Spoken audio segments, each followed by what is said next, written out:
Değerli Ehlibet dostları, programımıza hoş geldiniz. Hayırlı akşamlar dileriz. Her hafta olduğu gibi bu haftada Kanal 12 ekranlarında evlerinize misafir olduk. Ve bugün çok değerli yine iki konuğumla birlikte sizin karşınızdayız. Biliyorsunuz ki hepimizin bugünlerde özellikle ihtiyacı olan irfan konusunu bugün işleyeceğiz. İrfani yaşamak, irfan, İslam'da irfan nedir? Bu konuları konuşacağız. Dilerseniz sizleri de bekletmeden hemen programımıza başlayalım.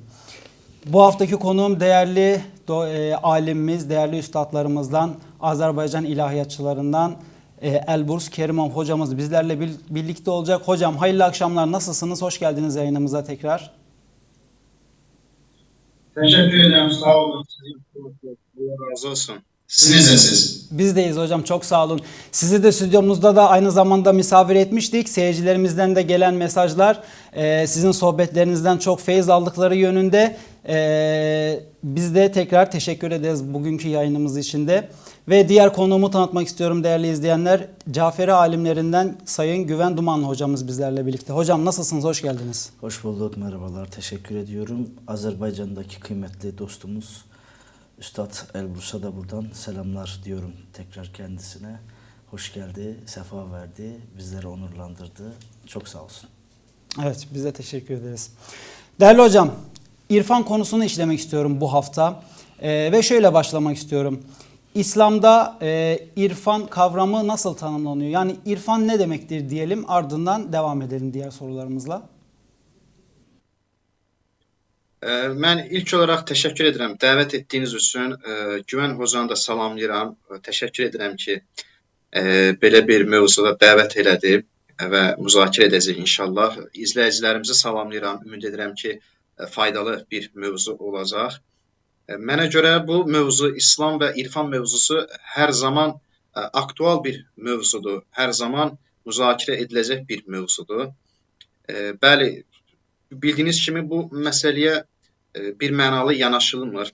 Bəziləri İslamda irfanın olduğunu heç ümumiyyətlə qəbul etmir və yaxud da irfan dedikdə tamamilə başqa bir şey nəzərdə tuturlar. Amma bəzi alimlərimiz isə İslamda irfanın olduğunu təsdiqləyirlər. Onlar bunun üçün bir dəlillər gətirirlər, arqumentləri var. Həm əqli dəlil, həm hədis, Quran və s. bunlarla təsdiqləyirlər ki, bəli, İslamda irfan nədir? Mən düşünürəm ki, İslamda irfanın olmamasını deyənlər əslində irfan barəsində təfəkkürü doğru deyil. Yəni dünya görüşü düzgün deyil deyə. Ona görə də düşünür ki, İslamda irfan deyiləcək bir şey yoxdur.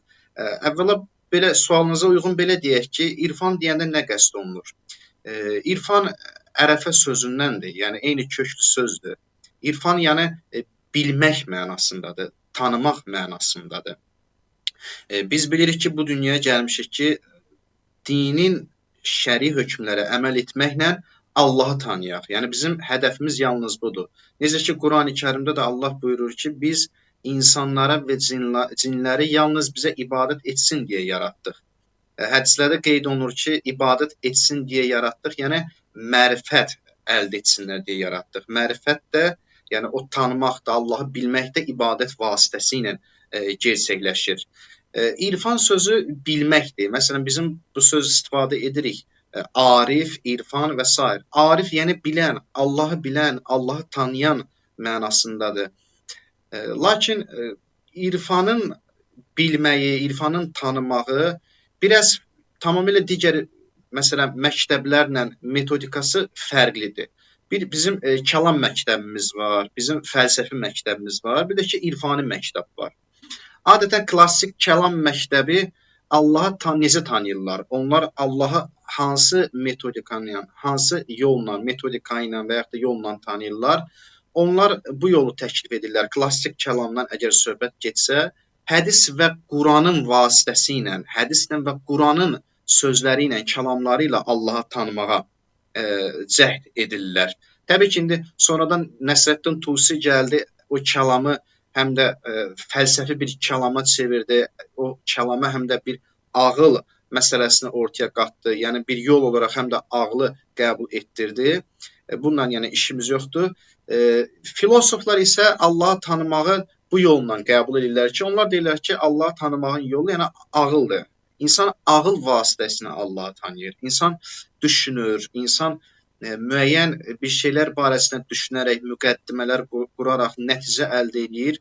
Məsələn, tutaq ki, elementar bir misal deyim. İnsan baxır xarici aləmə. Xarici aləmdə biz görürük ki, hər şey nizam, intizamla qurulub, misal olaraq. Və yaxud da görürük ki, xarici aləmdə bir alim mövcuddur. Bu da ona dəlalət edir ki, bunun yaradanı da alim olmalıdır. Çünki yaradanı alim olmasa, ona elmindən bəxş edə bilməz. Əqli nəticə ilə gəlirlər ortaya Allahı tanımağa başlayırlar. Allahın məsələn alim olmasını, qüdrətli olmasını və s. Allahı bilmək əqli metodundan olur. Lakin irfan nədir? İrfan da tanımaqdır, irfan da bilməkdir. Filosof da deyir, mən Allahı tanıyıram. Kəlamçı da deyir ki, mən Allahı tanıyıram. Lakin irfanla fərqi nədir? İrfan da deyir, Allahı tanıyıram. Fərqi nədən ibarətdir? Ariflərin metodu budur ki, Allahı tanımağın yolu ən üst, ən gözəl yol insanın qəlbidir. Yəni, qəlb olaraq, metod olaraq seçirlər və onlar deyirlər ki, bəli, ağılla Allahı tanıya bilərik.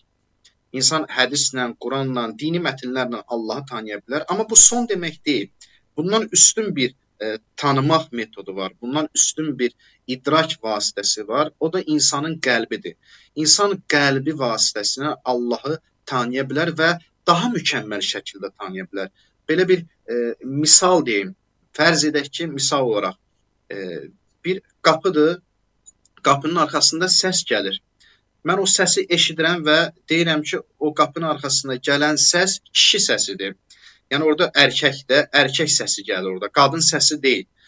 Mən bunu, o kişini görmədim, qapının arxasında kim olduğunu görmədim. Amma qulağımla eşitdim, səslə eşitdim və belə qərara gəldim ki, orada olan kişidir.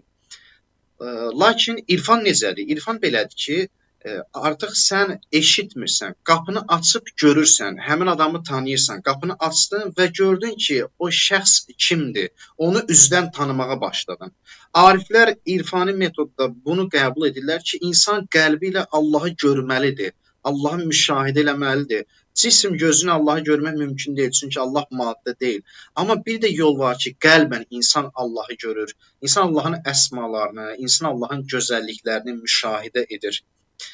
İrfan, ariflərin dediyi irfan bax budur, bu məsələdir ki, digər məktəblərlə fərqi budur ki, o qəlbə önəm verir, qəlbən Allahı tanımağa önəm verir və qəlbən Allahı tanımaq, həmin o dediyim misal, qapını açıb görürsən, Allahı doğru şəkildə tanımaqdır. Artıq orada ariflərin nəzərinə görə onlar deyirlər ki, irfan yolunda, yəni Allahı bilmək, qəlbən Allahı bilmək, heç bir zaman insan aza bilməz, yolundan sapa bilməz.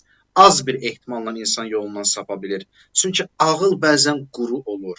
İnsan ağılla Allahı dərk edir, Allahı bilir, amma insanın daxilində hər hansı bir dəyişkənlik baş vermir. İnsanın daxilində hər hansı bir hərəkət baş vermir. Lakin insan qəlbi ilə Allahı görəndə, bütün varlığı ilə, ruhu ilə Allahı hiss etdikdə, Allahın varlığını hiss etdikdə insanın həyatına da təsir etməyə başlayır.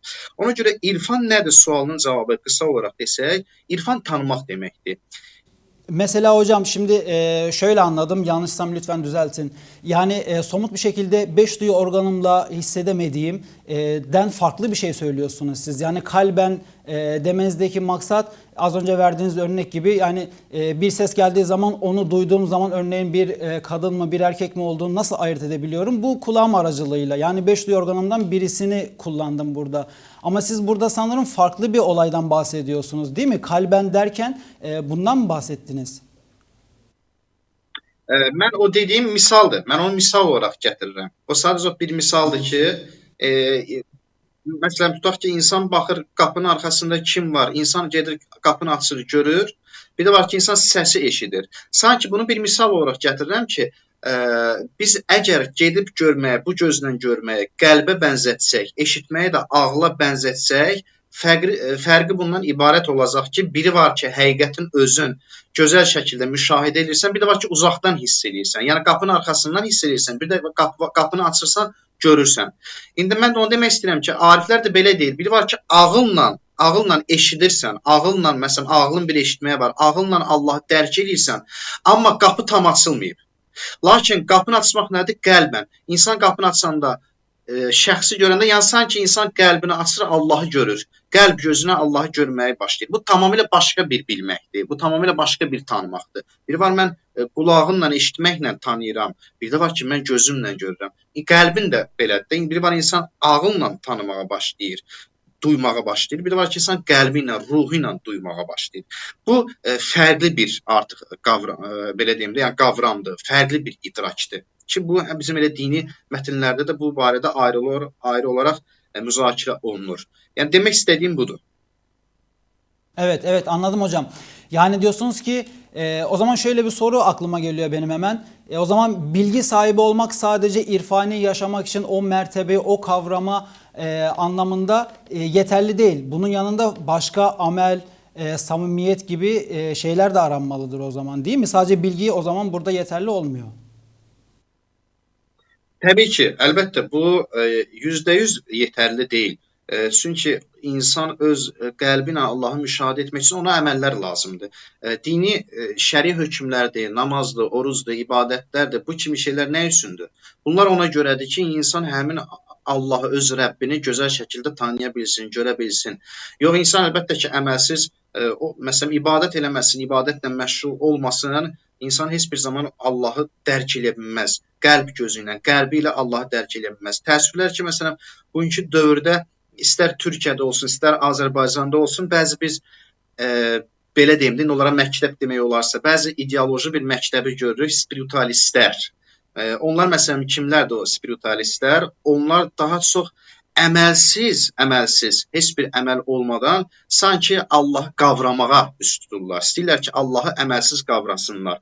Əməlsiz şəkildə mənəvi bir ruh əldə etsinlər. İstəyirlər ki, daxili bir gözəlliklər əldə etsinlər. Misal olaraq bir örnək versəm də, indi tam əlbəttə ki, kimsə adını çəkmədən örnək verim, amma bu doludur. Görür, elə bizdə də var, Azərbaycanda da var, Türkiyədə də var bu.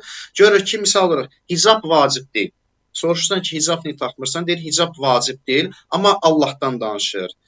Zikirlərdən danışır. Filan zikri eləyin, bu zikri eləyin. Bu zikr eləsəniz sizə ruzi veriləcək. O zikr eləsəniz Allah sizi qoruyacaq. Görürsən zikirdən danışır, amma hicab yoxdur. Və yaxud soruşursan hicab niyə yoxdur? Bir bəhanə gətirəcək. Deyəcək hicab vacib deyil. Və yaxud da ibadət eləmir. Gündə məsələn 5 namaz qılmır. Deyirsən bunu niyə eləmirsən? Deyir buna ehtiyac yoxdur. Buna deyərlər şəriətsiz irfan. İndi bizim dildə tərcümə eləsək, şəriətsiz irfan, amma bu batil bir yoldur təbii ki. Nə üçün batil yoldur? İnsan o məqama çatması üçün, Allahın gözəlliklərini görməsi üçün əlbəttə ki, ona əməl lazımdır. Mütləq şəkildə əməl lazımdır.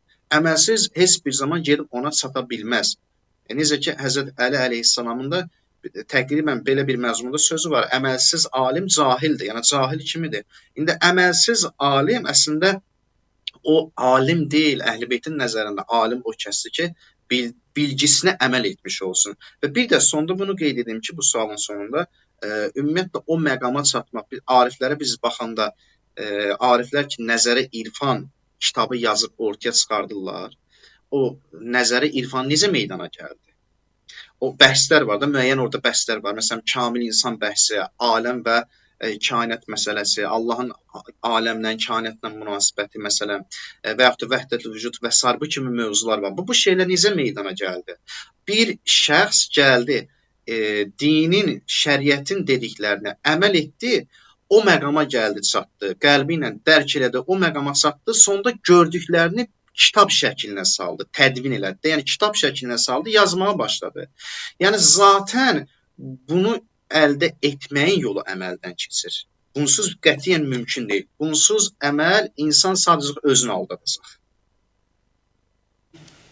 Çok doğru bir şey söylediniz hocam. Aslında günlük hayatımızda da örneğin sınava girecek bir öğrenci için dua ediyor veya başka ihtiyacı olan paradır, iştir vesaire. Ama amel etmiyor, yani ders çalışmıyor veya işe gitmiyor. Bunu böyle anladım, doğru mu? Yani böyle zaten değil mi? Peki hocam.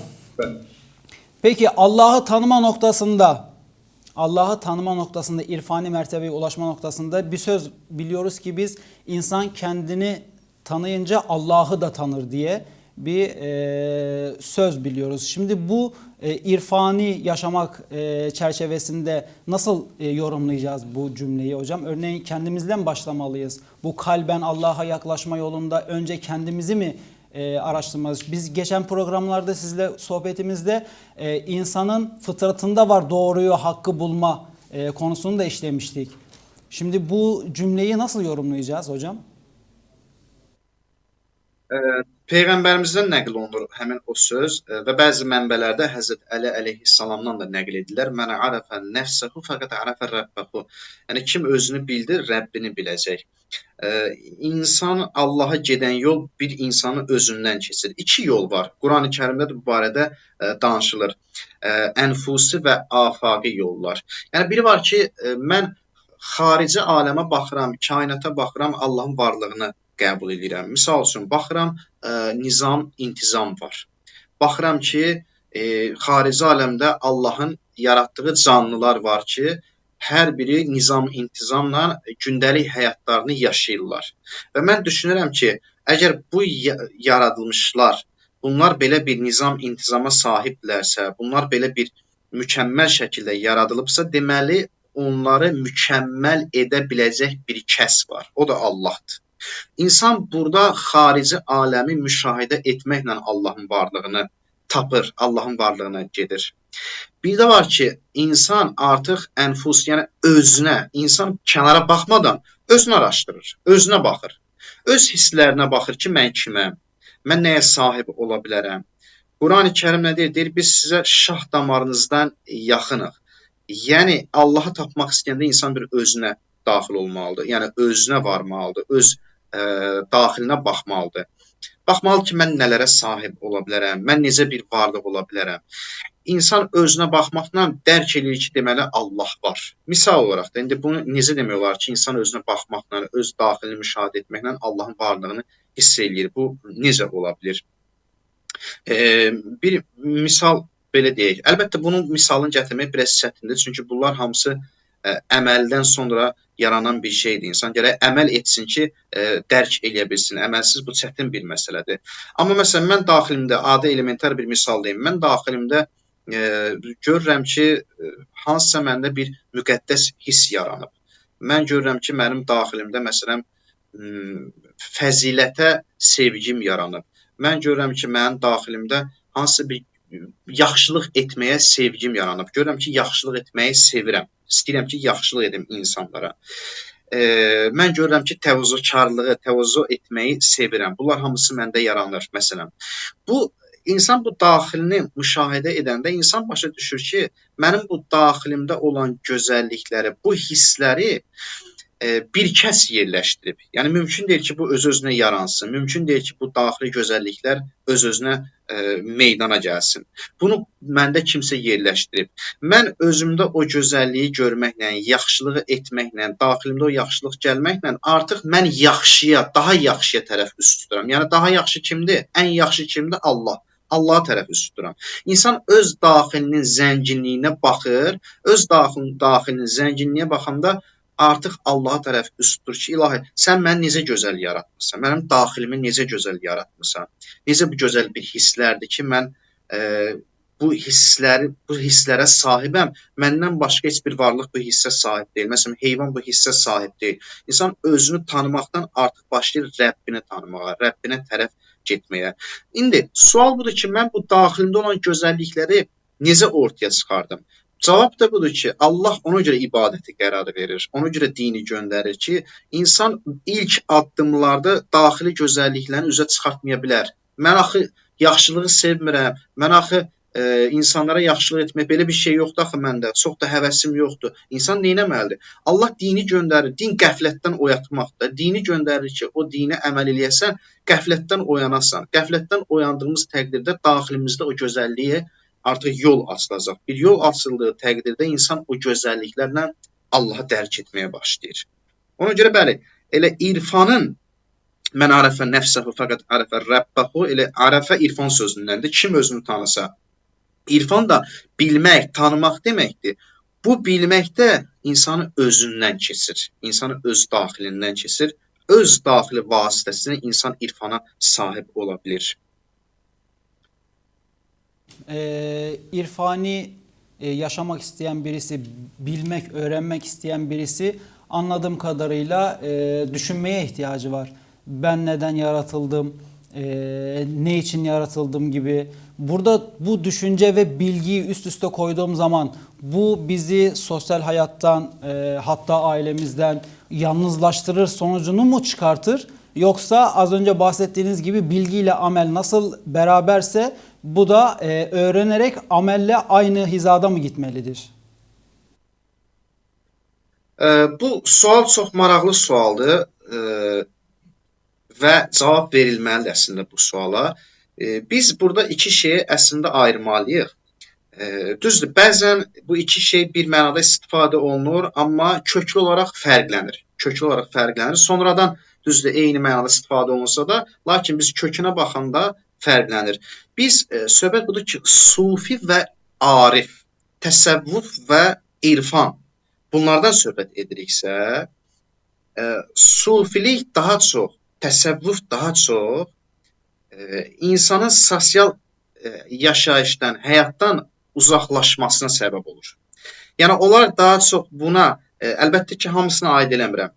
Onlar daha çox buna üst tuturlar ki, sosial işlərdən çəkinib, məsələn, bir dağa çəkilib, orada ibadət edib, mükaşifə etmək və heç bir ictimai işə müdaxilə etmədən sən özünü tanımağa başlayırsan, Rəbbinlə ünsiyyət qurursan. Daha çox buna yönəlirdi. Amma irfan dedikdə o cür deyil. Biz irfan deyəndə və yaxud da biz düzgün təsəvvüfü təyin edəndə biz deyirik ki, xüsusilə Şiə məzhəbi bunu qətiyyətlə vurğulayır ki, irfan o demək deyil ki, insan sosial həyatdan uzaqlaşacaq və evdə ibadət eləyəcək, məsciddə bütün gün ibadət eləyəcək. Bu cür deyil. İnsan irfanını cəmiyyətdə yaşamalıdır. İnsan irfanını elə sosial həyatda yaşamalıdır. Biz özümüzü tanımaq istəyirik axı. Mən əgər kimləsə münasibət qurmasam, qarşı tərəf məni qəzəbləndirməsə və mən baxmasam ki, burada mənim nə zəif nöqtəm var, qəzəblənirəm məsələn. Və mənim əgər başqası məsələn yaxşı bir imkana sahib olsa, mənim o həsədim üzə çıxmasa, mən bunu görməsəm, gedib ancaq ibadətlə məşğul olub sosial həyatdan uzaq olsam, mən axı irfana heç nail olmayacağam. Çünki mənim həsədim var, mənim qəzəbim var. Bunları mən başa düşməyəcəm, bilməyəcəm. İnsan tək olanda bunları bilmir.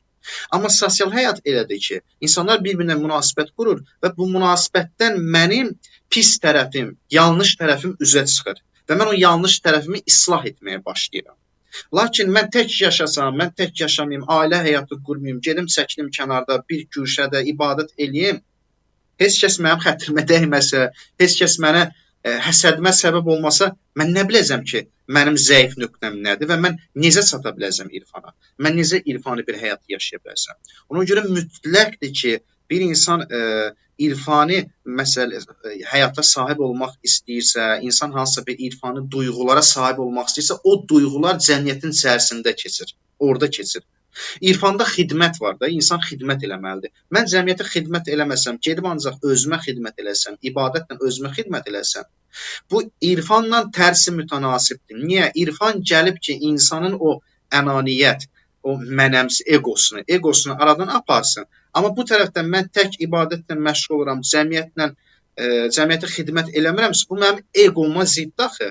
Bu egodur daha doğrusu, mənim irfanıma ziddir. Bu ego sayılır. Buradan mən egona uzaqlaşıram, buradan da gəlib cəmiyyəti kənara atıb, istəmirəm onlara xidmət edeyim, bu artıq egodur. Allah deyir ki, irfani həyata sahib olmaq istəyirsənsə, insan əgər istəyirsə mənəvi bir həyata sahib olsun, onu irfanı cəmiyyətin içərisində yaşamalısan. Mütləq şəkildə onların içərisində yaşamalısan. İrfanın orada bilinəcək, zəif nöqtən orada bilinəcək. Ariflər cəmiyyətə xidmət etməklə gəlib arif olublar. Ariflər cəmiyyətin qarşısında əyilərək gəlib o məqama çatıblar. Bir tərəfə güşəyə çəkilib ibadətlə məşğul olsalar, onlar necə o məqama gəlib çata bilərlər? İrfan cəmiyyət deməkdir. İrfan cəmiyyətə xidmət etmək deməkdir. Çox təəssüf edirəm ki, bu gün irfanla cəmiyyət bir-birindən çox yaddır, bir-birindən çox uzaqlaşıb. İrfan deyəndə elə baxırlar ki, sanki irfanın cəmiyyətlə heç bir əlaqə yox. İrfan elə cəmiyyətdir. Cəmiyyətin içində olub elə irfani həyat yaşamaqdır. İrfani həyat yaşayan kəslər elə mehriban cəmiyyət olacaq. Bu olduğu halda düzgün biz irfana sahib olacağıq. Bəzi yanlış təsəvvüf, bəzi yanlış sufilərin dediyi deyil, yox biz o cür demirik biz və yaxud da bəzi yanlış irfani məktəblər biz onu demirik. Qətiyyən, xeyr. İrfan cəmiyyətə xidmətlə olur. İrfan cəmiyyətin içərisində olduğu təqdirdə onda irfani həyata sahib ola bilərik və bizim dinimiz heç bir zaman insanı cəmiyyətdən uzaqlaş deməyib. Bir hədis deyim, sözümü bununla yekunlaşdırım. Məsələn, Həzrət Əli əleyhissalama o dövrdə, Həzrət Əlinin dövründə bəzi insanlar göyə sufi təsəvvüf həyatı yaşayırdılar, irfani həyat yaşayırdılar ki, ancaq məsciddə olurdular, məsciddə ibadətlə məşğul olurdular. Amma qazancdır, işləsinlər, qazanc əldə eləsinlər, çalışsınlar, bu işlə məşğul olmurdu. Bir iddə insanlar gəldi Həzrət Əli əleyhissalamın yanına, dedilər ki, ya Əli, filan kəslər o qədər böyük məqama sahibdir. Dedilər ki, Həzrət Əli buyurdu, kimlər? Bir adlarını çəkdilər. Dedilər ki, onlar niyə böyük məqama sahibdir? Həzrət Əli soruşur. Deyir, bütün gün ibadətlə məşğuldurlar. Məsciddə bütün günü ibadət edirlər. Həzrət Əli buyurur ki, bəs onlar nə yeyirlər? Acanda nə yeyirlər? Cavab verirlər ki, Həzrət Əliyə, deyirlər ki, insanlar onlara yemək gətirəndə, gətirib qabağına yemək qoyanda yeyirlər. Kimsə qabağına yemək qoymayanda heç nə ac qalırlar. Üzr istəyirəm ifadəmə görə, Həzrət Əli buyurur ki, Küfənin o heyvanları da o cürdür. Adını çəkmirəm, Küfənin o heyvanları da o cürdür. Heyvanın qarşısına gətirib yemək qoyarsan, yeyər, qoymasan ac qalar. Yəni, bu düzgün həyat deyil, bu heyvani həyatdır, yəni düzgün həyat deyil bu. Həzrət Əli demək istəyir ki, irfani həyat yaşamaq, cəmiyyətdən uzaqlaşım, gedim ancaq məsciddə olum, xidmət eləməyim, ailəm orada ac qalsın, ibadətlə məşğul olum, bu düzgün deyil, bu irfani bir həyat deyil. Qətiyyən bu düz deyil. Ona görə irfan, cəmiyyət bərabər. Mən bir dənə söz deyim, sonunda bunu deyim. Mən deyərdim ki, irfanı düzgün şəkildə cəmiyyətimizə tətbiq etsək, cəmiyyətimizə təqdim etsək, cəmiyyət bilirsiniz necə olacaq? İrfani bir cəmiyyətə çevriləcək. İrfan cəmiyyəti olacaq. O belə. Gerçekten de ihtiyacımız olan çok güzel konulara değiniyorsunuz hocam. Ben aslında dediğiniz gibi örneğin ya ibadet edeceğim ya da etmeyeceğim, sosyal hayatıma, iş hayatıma yöneleceğim. Yani aslında bunların ikisi farklı şeyler değil. Birbiriyle çok bağlantılı olması gerekiyor ki dediğiniz gibi yanlışlarımı görmem açısından vesaire bunun beraber olması gerekiyor. Hocam özür dileyerek kısa bir araya gitmemiz gerekiyor da aranın ardından bu konuya biraz daha değinmek istiyorum. Ardından başka birkaç tane daha merak ettiğimiz sorular var. Onlara da geçeceğim ama Güven hocam. Ben keyifle ve lezzetle dinliyorum kıymetli üstadım. Değil mi? Kendisinden istifade de ediyorum. Notlarımı da alıyorum. Bu Evet. konuda çok gerçekten bilgin, bu konuya çok hakimdir üstadımız. Evet. İnşallah üstaddan da fırsat olursa biz de birkaç kelam ederiz Allah'ın izniyle. Allah razı olsun. Çok teşekkür ediyoruz. İnşallah aradan sonra biraz benim de eğer müsaade olsa üstadım sorularım var, öğrenmek istediklerim var, bahsetmek istediğim birkaç mesele var. Çok güzel. İnşallah onu da burada konuşalım karşılıklı. Biz de Hocamın son dediğini ben duyamadım. Mən də istəyirəm ki, elə sizi dinləyim hocam. Siz də danışasınız. Sizin də fikrini bilmək istəyirəm ki, fikriniz nədir? Çox istəyirəm siz də elə duyun. İnşallah aradan sonra konuşalım tekrar. Evet değerli izleyenler, programımız kısa bir aranın ardından kaldığı yerden devam edecek. Bizden ayrılmayın.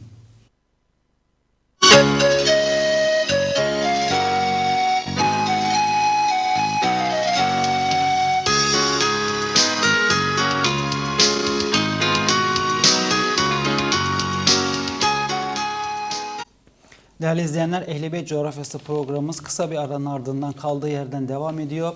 Değerli alemimiz Azerbaycan ilahiyatçılarından Elbrus Kerimov hocamız ilk bölüm bizlerleydi. İkinci bölümde de tekrar bizlerle birlikte olacak. İlerleyen dakikalarda tekrar bağlanacak. Ben şimdi stüdyo konuğum değerli hocam Güven hocama da dönmek istiyorum. Hocamız da geldi. Evet Elbrus hocam hoş geldiniz tekrar. Hoş geldiniz tekrar. Değerli hocam. Hoş bulduk, hoş bulduk. Teşekkür ederim. Sağ olun hocam. İlk bölümde kaldığımız yerden biraz daha aynı konu üzerine devam etmek istiyorum. Çünkü bu gerçekten günlük hayatımızda da yanlış anladığımız veya farklı yorumladığımız bir konu. Yani dediğimiz gibi şimdi ibadet eden bir insan sadece ibadetle meşgul oluyor. Ve karşı tarafında ise iş hayatı olsun, sosyal hayatı olsun, aile hayatı olsun. Yani sanki bunun birbirinden farklı olduğunu görüyoruz, düşünüyoruz. Yani bu düşüncenin aslında yanlış olduğu, birbiriyle çok bağlantılı olduğunu söylediniz. İstiyorum biraz daha bu konuya girelim hocam, detaylı anlaşılmak adına sizin değerli yorumlarınız ve konuşmalarınızdan. Ardından Ehl-i Beyt'ten örnekler vermenizi rica edeceğim. Ama bu konuyu biraz daha açıklayabilirsek daha iyi anlaşılır şekilde olacağını düşünüyorum seyircilerimiz açısından. Buyurun.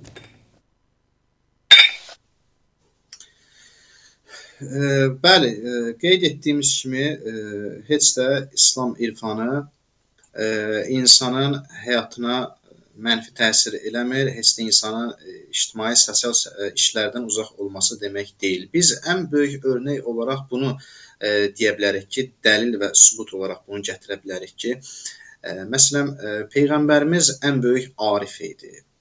İmamlarımız ən böyük arif idi. Yəni, bütün o irfani düşüncələr onlardan alınır, onlardan biz əxz edirik.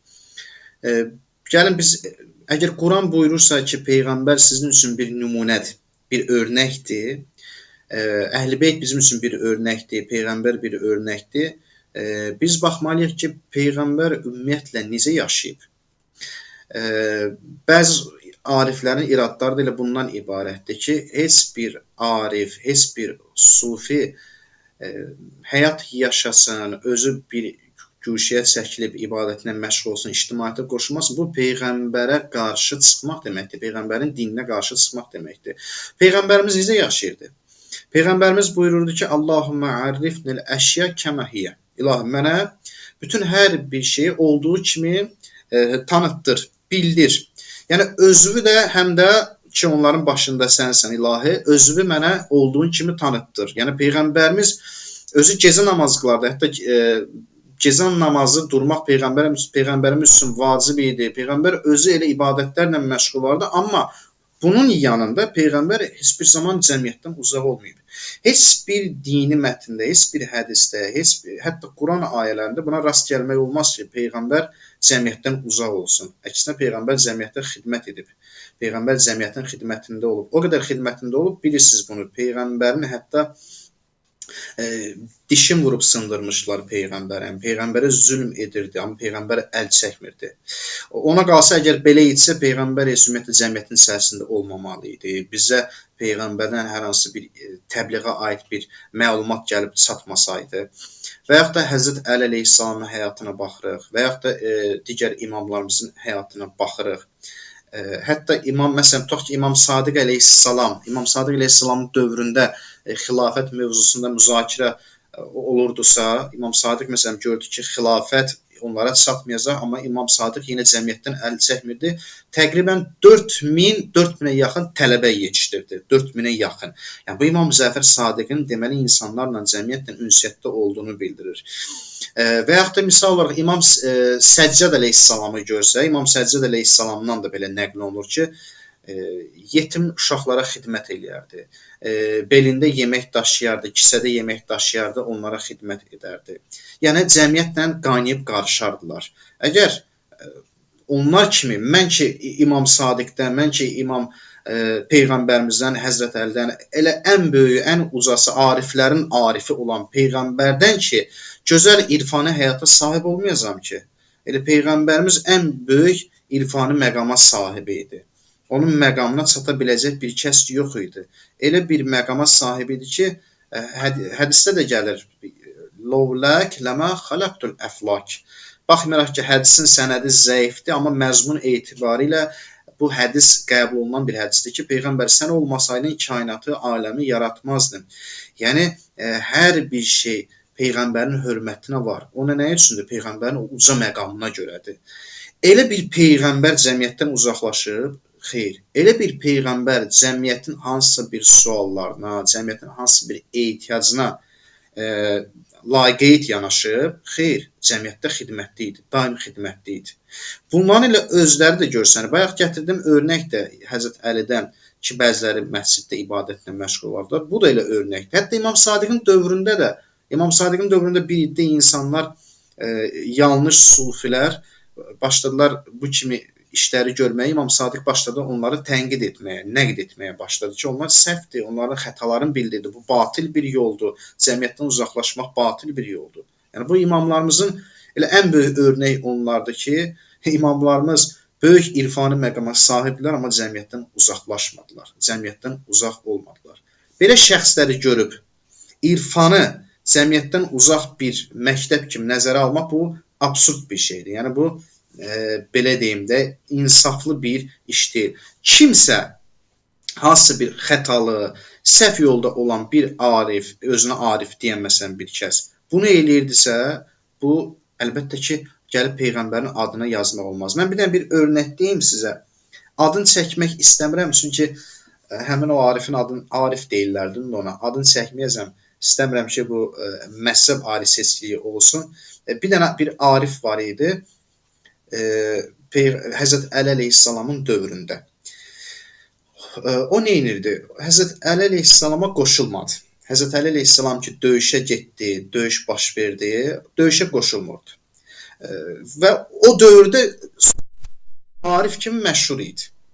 İbadətlərlə məşğul olardı, öz evində, öz eşiyində, ancaq öz işi ilə məşğul olardı. Çoxlu ibadət edirdi. Abid deyirdilər ona. Həzrət Əli əleyhissalam həmin şəxsə, o kəsə deyir ki, mən döyüşə gedirəm, sən də mənə qoşul, mənimlə gedək döyüş edək. Döyüşə, düşmənlərlə döyüşək. O bir dənə belə bir söz dedi. Dedi ki, ya Əli, nə sənə qoşulmaq istəmirəm, nə də Muaviyyəyə qoşulmaq istəmirəm. Nə sənə, nə o birisinə qoşulmaq istəmirəm. Dedi, niyə? Dedi, qulağıma bir səs gəlir. O səs mənə deyir ki, nə Əli haqdır, nə o birisi haqdır. Yəni, qoşulma. Həzrət Əli bilirsiniz nə deyir ona? Həzrət Əli ona cavabında deyir ki, sənin qulağına gələn o səs şeytanın sənə etdiyi ilhamdır. O şeytanın səsidir. Yəni, Həzrət Əli demək istəyir ki, döyüş zamanı müsəlmanlar döyüşə gedir, ictimaiyyətdən uzaqlaşıb, gedib ibadətlərlə məşğul olub, mən mükaşifə elədim, mən nə bilim, həqiqətləri gördüm, mənim gözümə mələk görsəndi, bu xətalı bir yol, bu səhv yoldur. Biz bunun əleyhinəyik, bunun əleyhinə də olmalıyıq. İbadətlə məşğul olun, təkcə gözümə mələk görsənsin, mən mələk gördüm, nə bilim, Cəbrail əleyhissalam gördüm, bu xətalı bir yoldur. Həzrət Əli əleyhissalam özü deyir ki, bu şeytanın yoludur, sənin qulağına gələn o ilham, pıçıltı o şeytanın yoludur. Sən haqla batili seçə bilməmsən.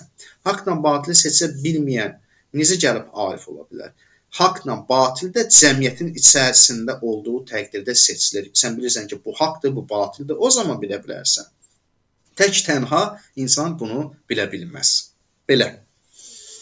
Hələ ki, bura qədər. Evet hocam. Ben şimdi Eklemek istediğiniz? müsaadenle Evet. eklemek, Buyurun lütfen. sormak, öğrenmek istediklerim var.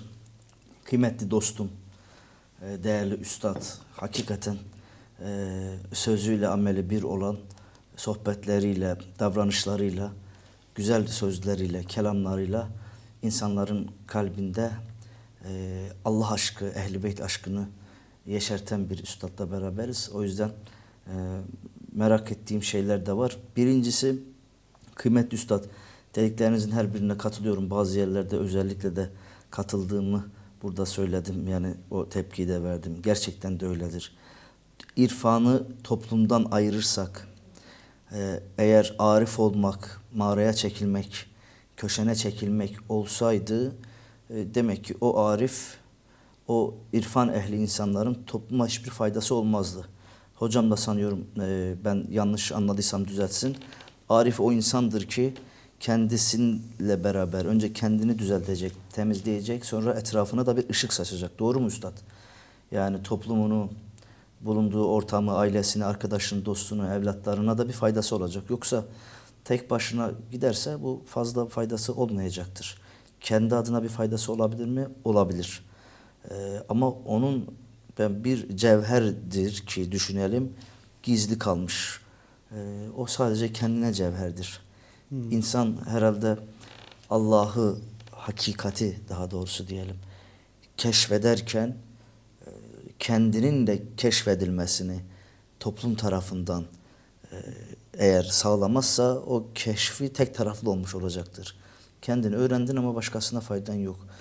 Bir tıp ilmiyle uğraşan, okuyan çok iyi bir doktor düşünelim. Bir mesela beyin cerrahı. Bu adam çok iyi biliyor. Beyni hangi hastalıklardan koruyabileceğini ve hangi şekilde tedavi edebileceğini, hangi şekilde cerrahi müdahale edeceğini, ameliyat yapabileceğini çok iyi bilen bir ordinaryus profesör düşünelim. Kendisiyle de ilgili evet işte ona göre besleniyor, ona göre uyuyor, ona göre işte şeylere bakıyor, bakmıyor her neyse. Evet kendini kurtarmıştır, kendi akıl sağlığını, kendi beyin sağlığını kurtarmıştır, korumuştur. Evet bu kendine bir faydası vardır. Ama ne zaman ki bu profesör tüm topluma, diğer hastalara, kendine gelenlere, danışanlara eğer faydası olursa, onları da zararlı şeylerden korursa, onların da zararlı durumda olanları da kurtarmak için cerrahi bir operasyon yaparsa, ameliyat yaparsa, o zaman onun ilmini, ondaki o cevheri tüm toplum da görmüş olur. Doğru mu üstad? Topluma yansıması olur bu şekilde. Yoksa tek başına köşeye çekildiği kimseye faydası yok demeye fazla da cesaretim yok, bilemiyorum. Bir insan tek başına mesela Allah için bir şeyler yapıyor, bir seyri suluk dediğimiz o makamda da ilerliyorsa Allah muvaffak etsin. Rabbim herkesin ibadetini, herkesin Allah'ı tanıma yolundaki adımlarını, amellerini kabul eylesin. Elbette ki kendisine faydası vardır. Ben demiyorum bir şey yaramaz. Fakat faydası, başkalarına da faydası olursa o güzellik doğurur. Tıp örneğinde olduğu gibi sen bir şey öğrendin o profesörden, sen de başkalarına öğretirsin. Veya sen de okursun, sen de o makama gelirsin. O profesör olursun. Sen de birilerini düzeltirsin. İşte ariflerin de irfanla uğraşan, tasavvufla uğraşan insanların da bir şekilde etkileşimde olmasının daha doğru olacağına inanıyorum. Yoksa tek başına yapmanın faydası topluma yansıtmanın faydasından çok çok daha azdır. Bu anlamda Elbrus hocam da bana yardımcı olsun. Herhalde dünyada tasavvufu en iyi yaşayan bölgelerden de biridir Türk yurtları, yani Azerbaycan ve Türkiye'deki Anadolu erenleri, Azerbaycan'daki büyük üstadlar, işte mesela hemen aklıma geliyor. Bilmiyorum Arif diyorlar mı demiyorlar mı, bence çok büyük bir ariftir. Yani o değilse Arif, başka kim ariftir şaşarım. Kim hocam? Fuzuli. Mesela Fuzuli büyük bir üstattır. Gerçekten Allah'ı tanımada, Resulü, Ehl-i Beyt'i tanımada, insanın kendisini tanımasında, kendini terbiye etmesinde çok büyük bir üstattır. Şah İsmail Sefevi, Hacı Bektaş Veli, Mevlana Celaleddin Rumi, Şems-i Tebrizi, bunların hepsi değil mi hocam bizim hemşerilerimizdir, bizim dostlarımızdır, bizim akrabalarımızdır. Allah ruhlarını şad etsin. Bu anlamda da yani gerçekten Türk olan tasavvuf ehli insanlar da bu bölgede Türklerin daha çok irfanla ve tasavvufla içli dışlı olmasını sağlamıştır. Belki biraz bilmiyorum. Hocam lütfen burada onun da görüşünü merak ediyorum. Yani İslam coğrafyasını sadece ele alalım. Biraz Afrika'ya gittikçe Arap Yarımadası'nda, Afrika'da o kadar fazla tasavvuf ehli kişilikler görmüyoruz. Doğru mu hocam? Katılabilir misin bana bu konuda? Bəli. Düşünürəm elədir, bəli. Yurdumuzda bu biraz daha fazladır. Komşularımızda da vardır. İran'da da, Fars kültüründe vardır. Acaba Fars kültüründe mi vardı yoksa Türk'ten mi öğrendiler? Çünkü orada da neredeyse yarı yarıya Türktür. Belki oradan da almış olabilirler. Bu konuda biz iyiyiz. O sebepledir ki bugün İslam'ın başına bela olan Amerika ve İngiliz destekli Vahabizm, Selefizm o yüzden bu topraklarda fazla yeşermiyor. Evet Türkiye'de ve Azerbaycan'da bu konuda çalışmalar yapan dış güçler var. İstiyorlar ki Türkiye'de, Azerbaycan'daki bu Ehl-i Beyt aşıklarının içindeki bu Ehl-i Beyt sevgisini alsınlar, Selefizmi koysunlar, Vahabizmi yerleştirsinler. Yani ithal mezhep, ithal bir ideoloji empoze etmeye çalışıyorlar. Ama çok şükür burada yaşıyoruz, gördük. Ben Azerbaycan'da aylarca kaldım, gördüm. Bu tutmayacak bir şeydir. Bizim insanımızın tabiatına terstir. En basitinden bizde türbe ziyareti vardır. Evet. Türbe ziyareti Türklerin çok hürmet gösterdiği, çok inandığı bir iştir. Türbelere giderler, dua ederler, hacetlerini isterler. Allah'tan isterler elbette. Vahabiler oradan vuruyorlar ya, bu ölünün size ne faydası var? Bir kere herkes her şeyi Allah'tan ister, Allah'ın izniyle. Konu gelmişken Ama kısaca değinelim hocam. Türbeye gitmesindeki neden ondan istemesi değil, onun aracılığıyla Allah'tan duasının kabul olması. bu biraz şunun gibi diyelim. Belki burada şefaat konusuna da geçeriz. Hocamızın da buradan bu konuda görüşlerini alırız. Bir şefaat dediğimizde şu görüşte var ya, Allah'ın affetmediğini peygamber mi affedecek? Allah'ın affetmediğini imam mı affedecek? Yani peygamber, imam Allah'tan daha mı merhametli? Hayır. Bütün güzel sıfatlar Allah'ındır. Allah'ın hüccetleri, Allah'ın velileri, nebileri de Allah'tan o sıfatın tabiri caizse bir tecellisi, bir benzemesidir. Bu şefaatle alakalı bir örnek verecek olursak, mesela siz bir öğretmensiniz. Okulunuzda eğitim veriyorsunuz. Çocuklara, öğrencilerinize ders veriyorsunuz. Sizin işte 20 tane öğrenciniz var. Öğrencilerinizin içinde mesela 5 tanesi zeki, çalışkan, derslerinde de çok başarılı, sınavlarından iyi puanlar alıyor. 5 tanesi de ya çok başarılı değil, geçer not alamıyor. Mesela bizim zamanımızda 45'ti. 100 üzerinden 45 almak gerekirdi. Evet. O dersi geçebilmek için. Hala öyle mi bilmiyorum. 45 alması gerekiyordu. Diyelim bizim 5 tane öğrencimiz var ve bunlar 45'in altından not almış. Bu 45'in altından not alan 5 tane öğrencinizin ikisi, öğretmen bakıyor ki ya bu iki öğrencim derse geliyor, ahlakı iyi, arkadaşlarıyla iyi geçiniyor, öğretmenine saygılı, elinden geldiğince ödevini de yapmaya çalışıyor, devamsızlık yapmıyor, üstü başı kıyafeti işte erkekse saçı sakalı mürettep, düzenli bir öğrenci, hiçbir sıkıntısı yok ama dersini geçememiş, sınavını geçememiş. Kaç almış? 40. Ben bunu bir gün bir öğretmenin yanında anlattım, hatta bir müdürümüzün yanında anlattım.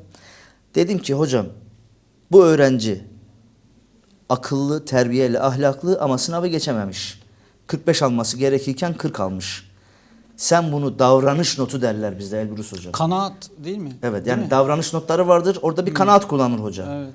Sen bunun ortalamasını yükseltmek için davranış notunu yüksek verip bunu 45'e 50'ye çıkarıp öğrencini geçirir misin? Evet dedi, ben çok yaptım öyle. Yani normalde kağıttaki sınavda geçemeyecek durumdaydı. Fakat davranışından dolayı ben onun sınıfını geçirdim. Peki kağıtta çok başarılı ama ahlaken bozuk, yanlış yapan bir öğrenciniz olsa ne yaparsınız? Sınavı geçirmek bir yana bazen okuldan atıyoruz dedi biz öyle öğrenciler. Mesela okulda bazı kurallar var değil mi? Disiplini bozduğu için. Disiplin suçu işlerse istediği kadar tüm sınavlarından 100 alsın o öğrenci. Biz onu bırakırız. İşte şefaat, bizim anladığımız şefaat ya da benim anladığım diyeyim. Hocam başka görüşü varsa lütfen eklesin. Benim anladığım şefaat budur. Yapacaksın, eksiklerin olacaktır. Herkesin olduğu gibi kulun da Allah'a kulluk konusunda eksiği vardır. Şüphesiz herkes böyledir. Masumlar, nebiler, velileri ayırarak söylüyorum. Bu senin yaptığın bazı yanlış davranışlarda işte veya eksik kaldığın yerlerde ettiğin bir dua, verdiğin bir sadaka, bir yetimin başını okşamak, bir fakirin karnını doyurmak, vatanını, milletini korumak, difa etmek, gerekirse savaşa gitmek. Bu gibi şeylerle tabiri caizse Allah'ın hoşnutluğunu kazanabilirsin. Şefaate ben böyle bakıyorum. Hocam da lütfen görüşünü söylesin bu konuda şefaatle alakalı istifade edelim. Tamamilə doğrudur. Bəli, o şəfaətin elə bir mənası odur. Yəni sizin fikrinizlə razılaşıram. Sadəcə bir istərdim ki, elə sizdən də hocam sual verim. Məsumların şəfaəti necə? Yəni məsumların şəfaət etməsi məsələsi. O da elə bu örnəyə daxil olur, bu cür örnəyə. Kıymetli üstad, bir şeyi anlamaya çalışırken mümkün olduğunca dünyadan örnek vermeye çalışıyorum ki başta kendim sonra da işte beni dinleyen herkes anlayabilsin istiyorum. Bizim bazen bir işiniz olduğunda çok ulaşamayacağınız, çok bir anda iletişim kuramayacağınız bir şey olduğunda araya bir vesile, bir vasıta koyarsınız. Mesela dersiniz ki ya sen falan kes tanıyorsun. Benim onunla bir irtibatım, iletişimim yok.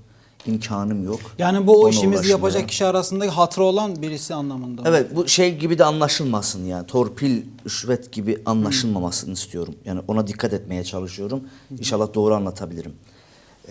Seni oraya götürecek vesile, seni oraya ulaştıracak vesile. Dünya hayatında şunu diyebiliriz ki, evet ben o kişiyi tam tanımıyorum. Yani referans anlamında demek istiyorum. Tanımıyorum. Bu konuda beni ona biraz anlatır mısın? Biraz söyler misin? Gidersin işte onun tanıdığı birini, onun yanında hatırı olan birine. O da der ki tamam ben bunu söylerim. Veya olumsuz manada da diyelim. Benim yeğenim sizinle bir sıkıntı yaşamış Hamza Bey. Sizinle bir sıkıntısı var. Ve siz de benim yeğenime kızmışsınız. Ama diyorsunuz ki şimdi ben direkt o gelse onu birden affetsem olmaz. O da bir büyüğünü getirsin yanıma. O da bir tanıdığımı getirsin. Onun da sözüne baktığı, benim de yanımda tanıdığım birini. Bu günlük hayatta hepimizin yaptığı bir şeydir. Ya ben falan kese bir sıkıntı yaşadım. Bu kişiyle benden taraf git konuyu hallet. O da söyler der ki ya bunu affeder misin? O da bazen mesela getirdim dedim ki ya benim yeğenim bir yanlış yaptı sana. Benim hatırıma affet, bağışla. O zaman bağışlanmayacak şey olsa siz benim hatırımı da dinlemezsiniz zaten. Doğru mu? Evet. Allah etmesin. Herkesin gayretine dokunan bir şey. Örneğini vermeyeyim. Çok gayrete dokunan bir şey olduğu zaman siz de affetmezsiniz. Ben de gelmem zaten. Ben de gelmem ki. Sen bu kadar yanlış bir şey yaptıysan eğer Hamza Özgündüz'e sen zaten son derece hatalısın. Sen istediğin kadar bana yalvar. İstediğin kadar gel benim önümde dua et. İstediğin kadar bez bağla. İstediğin kadar gel benim önümde kurban kes. Ben senin bu yanlışını ona götürmem. Bu yanlıştır tamamen. Ama bir yanlışım var. Düzeltilebilir bir yanlış. Ben de derim ki bu böyle bir hata yapmış. Bunu da affeder misin sen büyüklük yaparak? Yani ben istedim bağışla değil. Hamza Bey beni tanırsın. Sen de çok âli-cenap birisin. Merhametli birisin. Bu da pişman yaptığı şeyden.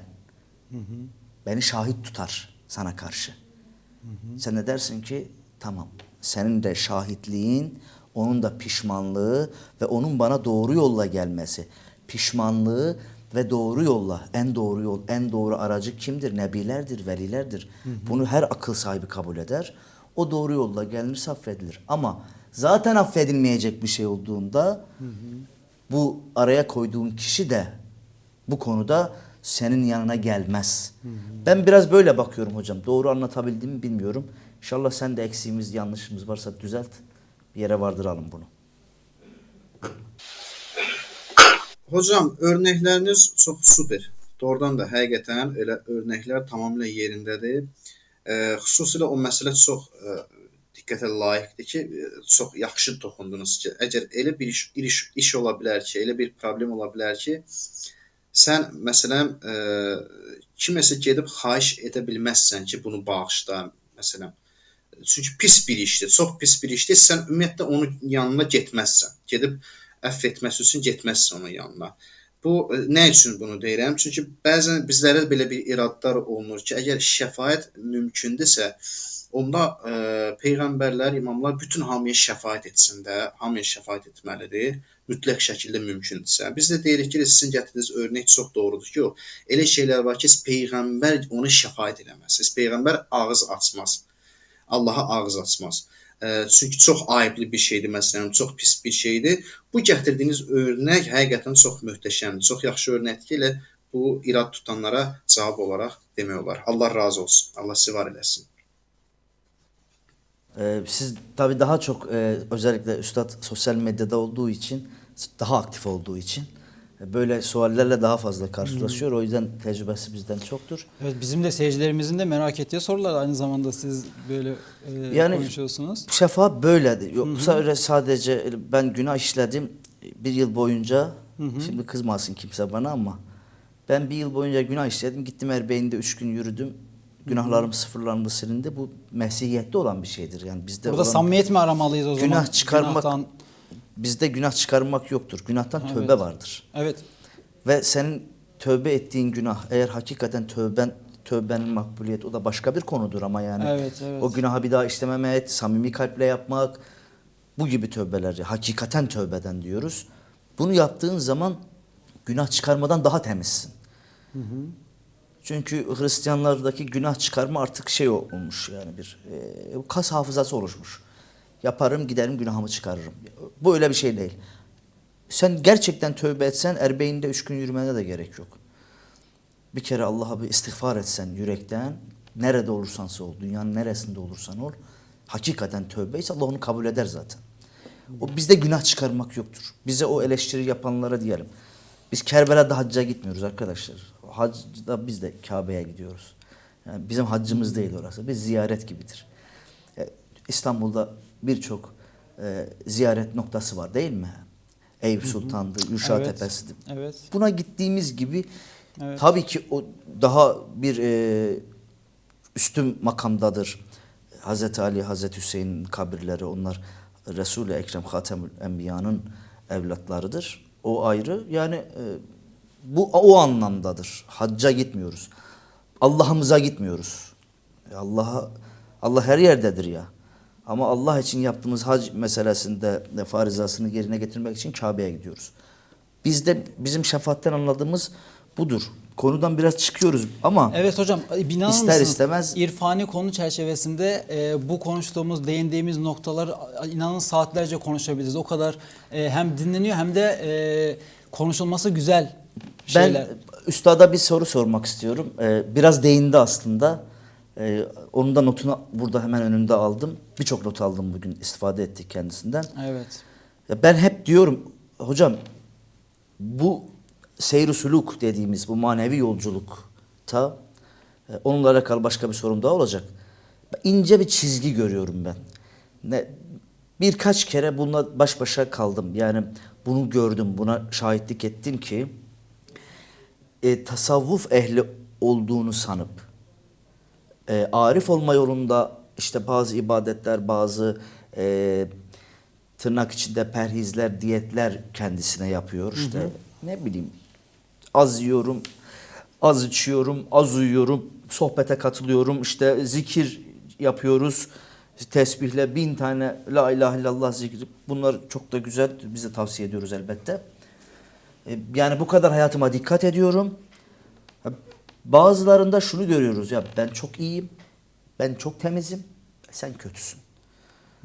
İşte siz işte Allah'ın yolunda gerçek hizmet etmeyen, Allah için iş yapmayan ya da Allah için girdiğiniz bu yolda geride kalmışlarsınız. Bizler ama zikir ehliyiz, biz işte tesbih ehliyiz deyip o ince çizgiyi, yani o enaniyeti, hocam o toplumla ilişkideki konuda da ondan bahsetti.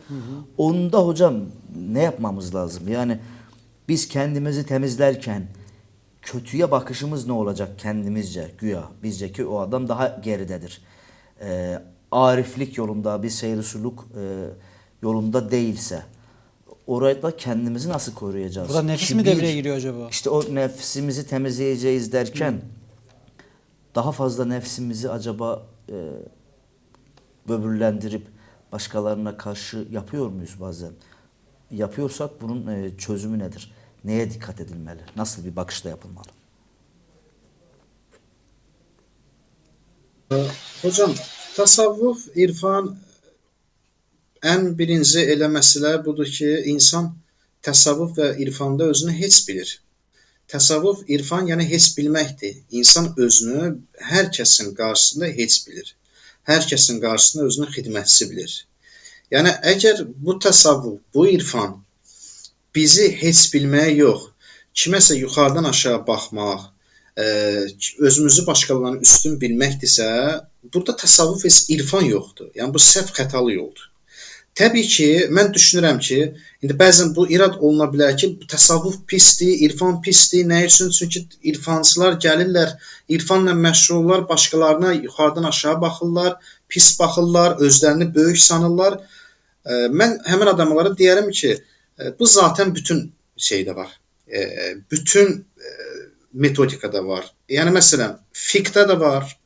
Məsələn, kəlamda da var. Adam gedir fəqih olur. Adam tutaq gedir fiqh məsələlərini oxuyur, fıqh məsələlərini oxuyur. Hakim olur. Ona sual verirsən şəri hökmdən hər yerdən cavab verəcək. Hansı müctehidin fətvası lazımdırsa hər yerdən cavab verəcək. Hazırdır. Məsələn, usul elmindən çıxarış edir, hazırda hər şey qəşəng cavab verir. Amma digər bunu az deyil, amma mən şəxsən özüm də şahid olmuşam, başqaları da şahid olub ki, fıqh usul oxuyanlar bəzən görürsən, bəziləri təbii ki, yuxarıdan aşağı baxmağa başlayır. Yəni mən şəriəti bilirəm, yəni mən yuxarıyam, şəriəti bilirəm. Və yaxud da kəlam elmi olsun, kəlam elmində və yaxud da fəlsəfə elmində olsun. Mən filosofam, ağıllıyam, amma sən ağılsızsan, düşünə bilmirsən. Mən yüksək şeylər düşünürəm, uzaq şeylər düşünürəm, sən düşünə bilmirsən. Yəni bu bütün hər bir məktəbdə, hər bir tərəflərdə mövcuddur. Üstəlik də irfanın özündə də mövcuddur. Ona görə də bir insan əgər irfana giriş edirsə, yuxarıdan aşağı kimisə baxacaqsa, Fatihə, həmin adama Fatihə, heç o irfanın i hərfinə daxil olmayıb. Heç ona daxil olmayıb. İrfan yolu budur ki, ən daxil olan yolu budur ki, mən əynimdə olan hər şeyi çıxarmalıyam, yükləri çıxarmalıyam, ənaniyyət yükünü çıxarmalıyam, özümü başqalarından üstün bilməyi çıxarmalıyam, təkəbbürü çıxarmalıyam, bütün o libasları, yəni o mənfi, zərərli olan libasları çıxarmalıyam, özümü hamının qarşısında xidmətçi bilməliyəm. Hamıdan aşağı bu yoxdursa, əlbəttə ki, bu heç irfan deyil, təsavvuf deyil. Hətta bu barədə səhv etmirəmsə, mənim yadımda qalıb, İmam Həsən Əskəridən də səhv etmirəmsə, əleyhissalam, hədis də belə olmalıdır ki, möminin xüsusiyyətindən danışılır ki, möminin xüsusiyyəti odur ki, özünü hamıdan kiçik bilsin. Hər kəsdən özünü kiçik bilsin. Hətta bir dənə sonda bunu qeyd edim ki, düşməninə də kiçik bilsin. Bəzən irfanın yolu budur ki, düşməndən də kiçik bil. Yəni bu mənada düşməndən kiçik bil ki, sən də yolu aza bilərsən. Elə bilmə ki, o düşməndir, pis insandır. Məsələn, amma sən yaxşı insansan, sən düşmən deyilsən, insan qatili deyilsən. Xeyr, elə şərait ola bilər ki, bəlkə sən də gələcəyi bilmirsən. Ölməyənə qədər, dünyadan getməyənə qədər deyə bilməzsən ki, mən filan qatildən üstünəm. Hal-hazırda ola bilər ki, sən qatil deyilsən, üstünsən, amma sonunu bilmirsən. Ona görə o zaman məncə bu bütün məktəbdə də var və bunun da elə ən pis tərəfi budur ki, belə insanlar irfana girməyib, irfana giriş eləməyiblər. Gördüğünüz gibi her bilgili insan kendi bilim dalıyla alakalı bunu yapıyor. En yakışmayanı irfan oluyor. Yani en çok onlarda kötü duruyor. Değil mi yani? En olmaması gereken yer aslında odur. Çok iyi bir şoför o havasını atacak yani, ben çok iyi şoförüm. Ben çok iyi araba kullanıyorum. O yüzden ya sen niye şoförlüğünü bu kadar övüyorsun? Yani tamam, çok rahatsız olsan dersin ama şoförden böyle bir beklentin yok ki senin. Tevazulu olması gibi bir beklentin yok. Şoförün gerekliliği nedir? İşte yol hakimiyeti, direksiyon hakimiyeti, işte gaz, pedal, bunları iyi bilmesi lazım.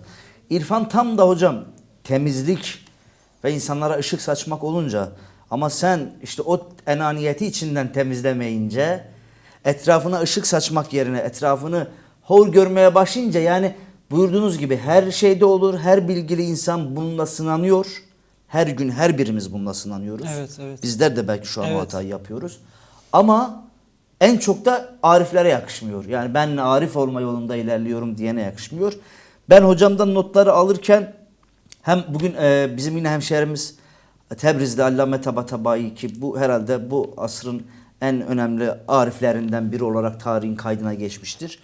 Onda da hocamda da ben o notları aldım. Birinci adım değil mi hocam? Şeriat. Hani bizde de şeriat, tarikat, hakikat kapısı var. Bizim Anadolu irfanında da böyle anlatılır. Yani Allah'ın emirlerini en başta dikkatli ve titiz bir şekilde yerine getirmek. Doğru mu üstad? Önce bunu yapacaksın.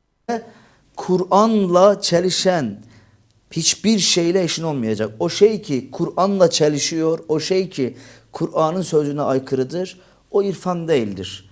Onu bir bırak kenara. Emin olma. Belki yanlış anlıyor da olabilirsin. Yok, kendisi hakikaten yanlış da olabilir. Onu başka bir şekilde tekrar öğrenmen lazım.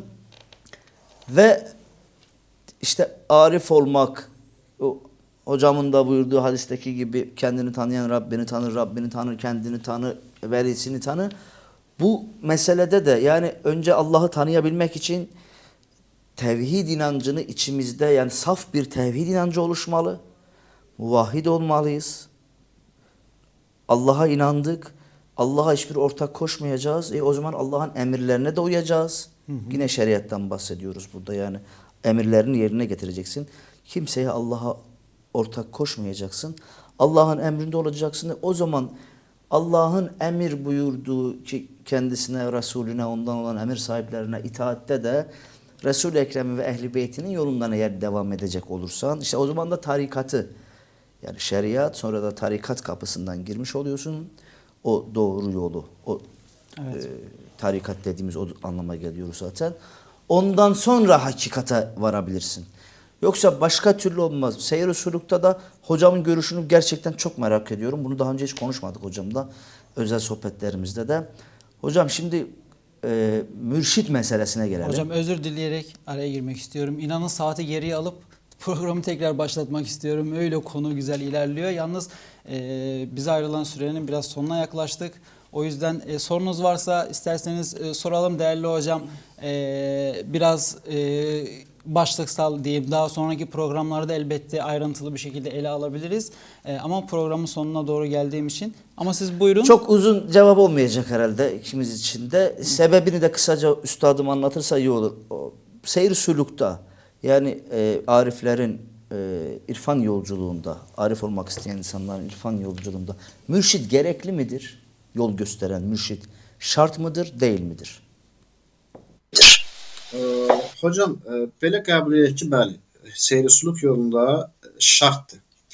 Bu istər əhl-i sünnədə olsun, istər şiə məzhəbində olsun, sənin başının üzərində mənəvi yolu bilən bir şəxs olmalıdır, yol göstərməlidir. Amma bir şərtlə ki, o seyr-i suluk yolunun başında olan mürşid sənə nələrsə əmr eləyəndə, sənə nələrsə göstərəndə Quran, hədis, peyğəmbər, imamlar ümumiyyətlə şəriətə aykırı bir şey olmamalıdır. Dinə aykırı bir şey olmamalıdır. Ziddiyyətli bir şey olmamalıdır. Belə olan halda təbii ki biz deyirik ki, bizdə olan mürşid kimsə gəlib bizi inkişaf etdirmək istəyirsə, tərbiyə etmək istəyirsə, o Qurana uyğun danışmalıdır. Peyğəmbəri, imamların sözünə uyğun danışmalıdır. Bunlardan kənar əlbəttə ki, mürşid qəbul olunmur. Bu tamamilə batil bir yoldur. Üzr istəyirəm, çox təəssüf ki, həm Azərbaycanda da var, yəqin ki, Türkiyədə də bu var. Bəzən mən mürşidəm, səni kamala aparacam, səni kamilləşdirəcəm deyərək insanları pul ver mənə, sənə filan duanı yazım, tərbiyə eləyim səni, pul alaraq insanları aldadır, qaçır. Yəni bu səhv bir şeydir, şəriətə ziddiyyətli bir şeydir. Bunu qətiyyən qəbul eləmirik, bu batildir, bu irfan deyil. Diyorsun değil mi hocam? Yani bir mürşit olmasa insan, bir mürşit olmadan başında ona yol gösteren seyr-i suluk imkansız mı diyorsun hocam? Ben çünkü orada benim işgalim var. İbtidai mərhələdə mümkün. ibtidai mərhələdə mümkündür. Bəli. Zaten Quranda, hədislərdə bu göstərilib. Amma insan daha yuxarı mərtəbəyə çatmaq istəyirsə, o mümkün olmayacaq. Gərək onu bilən şəxsdən soruşsun. Mənim dəlilim məsələn budur. İmam Səccad əleyhissalamın hədisidir. İmam Səccad əleyhissalam buyurur ki, ustadı olmayan şəxs, onun ustadı şeytan olar. Yəni bu bir hədisdir. Yəni sən yuxarı mərtəbəliyə, mərhələyə getmək istəyirsənsə, sən mütləq ustaddan onu soruşmalısan. Amma aşağı mərtəbədə sən seyr-suluq istəyirsənsə, bu elə Quran, hədis özü müəllimsiz kifayətdir. Bir kişi mi şarttır? Yani içtihatta da taklit meselesinde de diyorlar ya, ben orada da işgalim var. Bir kişiye mukallit olmak gibi, o bambaşka bir konu. İşgalim var ama ben doğru diyorum demiyorum. Fetvaya karşı değilim, ben de uyuyorum. Ama yani bir kişi mi olmalıdır? Yani ben Güven, benim mürşidim de işte Ali diye bir şahıs. Ahmet, Mehmet. Bir kişi mi olmalı, yoksa ben biraz Mehmet'ten, biraz Ahmet'ten, biraz Ali'den de bir şeyler öğrenip yolumu devam ettirebilir miyim seyir usulukta? Burası da çok önemli. Hər kəsdən öyrənə bilərsən. Hər kəsdən. Bizim Şiə məzhəbində məgər belə şey Mürşid olma durumu değil, bu konuda ahlaki anlamda kendini toplumda ispatlamış, kabul görmüş, kendinin de bundan emin olduğunu, ya bu iyi bir üstad, iyi bir ahlaklı bir insan dediğimiz kişilerden bir şeyler öğrenmek, bu ise ben varım. Zaten tek başına keşfedebilmek, hocamın da buyurduğu gibi, o zordur. İlk başta evet, ilk iptidai anlamda, yani temel anlamda evet bu mümkündür. Ama ilerlemek için bilenle beraber gitmek lazım. Ama bu bilen bir kişi mi olmalı? Benim mürşidim budur, başkasını tanımam mı olmalı? Yoksa bu da Ahmet de benim mürşidimdir, yol gösterenimizdir, bizi irşad edenlerdendir. Mehmet de, Ali de, Hasan da, Hüseyin de bu şekilde midir? Hocam, sizin ikinci fikrinizə razıyam. Mən də bunu qəbul etmirəm ki, bir insanın mürşidi bir kişi olmalıdır. Misal üçün, məşhur ariflərdən, hikmət sahibindən olan İsmail Dulabi eşitmişik. 4 dənə ustadı olub, hər dördündə bəhrələnib. Və yaxud da başqa məsələn ariflər var ki, fərqli ustadlar olub. Məsələn, Behçət ağa təkcə Əllamə Qazi ustadı olmayıb ki, başqa ustadlar da olub. Yəni yox, mən tamamilə sizinlə razıyam. Bir kişi mənim mürşidimdir, ondan başqası deyil, bu xətalıdır. Bu səhv bir şeydir. Başqası da ola bilər. Əsas odur ki, bilən olsun. İrfanda ictihad sahibi olsun. Burada da anlaştık demek ki. Yoktur. Evet. Eyvallah hocam. Hocam başka programda bu konuyu daha detaylı ele almak istiyorum. Şimdiden sözünüzü İnşallah, alayım. İnşallah. Değerli hocam, Elbrus hocam. Təşəkkür edirəm, var olun. Güvən hocaya təşəkkür edirəm. Gözəl müzakirə oldu. İnşallah başqa bir verilişdə də davam edərik. Var olasınız. Çox sağ olun. Sana sağlık, ilmine sağlık. Rabbim ömrüne, ilmine bereket versin. İyi ki varsın, iyi ki bizimlesin hocam. Sağ olasın. Teşekkür ediyoruz. Razı olsun. Değerli hocam, size de çok teşekkür ediyorum. Ben teşekkür bu akşamki ederim, sağ olun. sohbetimiz için. Değerli izleyenler, bu haftaki programımızın da sonuna geldik. Önümüzdeki hafta tekrar görüşmek üzere. Hoşça kalın.